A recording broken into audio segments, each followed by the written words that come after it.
Hi, my name is Marjorie and I'm the director of the Little Compton Historical Society and the Wilbur House Museum, and today I welcome you to a 2-minute tour of one of my favorite rooms in the Wilbur House.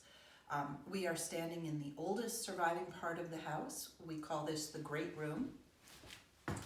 It was part of the 2-story house built by Samuel and Mary Wilbur in 1690, and it consisted of this room, which is 19 feet by 19 feet, and another room of the same size directly above it, an attic, and then there was an addition or a shop attached to the east side of the house.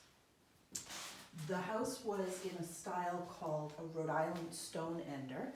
It had a very large stone fireplace on the west side of the house.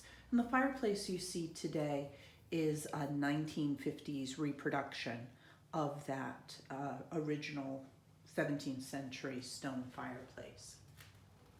The Great Room would have been a multi-purpose room for all the members of the Wilbur family. Samuel and Mary had 11 children, all of whom survived to adulthood. So this was the family home for 11 Wilbur family members in its first generation. The Great Room would have been the kitchen. The primary source of heat and light for the house would have been the fireplace. The family would gather here to eat. The children would have been educated here, and it would have been very important for everyone in the house to learn how to read. Boys and girls in the Quaker Wilbur family would have been expected to be readers of the Bible. If we look over in this corner of the room, we can see an interesting piece of furniture called a press bed. This bed is designed to fold up against the wall in the daytime to give you a little more floor space, and then at night it would come down. This is where Samuel and Mary, the owners of the house, would have slept, and it was very common for the heads of the household in the late 17th century to sleep in the main room or the great room of the house.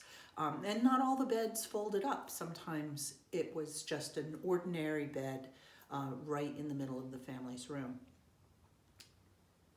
A lot of the furniture in this room are from other homes in Little Compton, and we have tried to interpret this room to represent Samuel Wilbur's time here from 1690 until his death in 1740.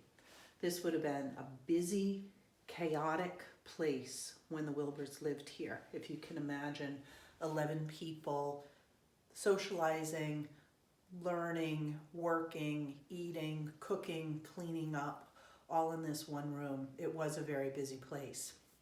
If a calf was sick, Samuel would have brought it in and put it on the hearth to keep it warm. When Mary was plucking chickens, if the weather was bad outside, that might have taken place right here as well.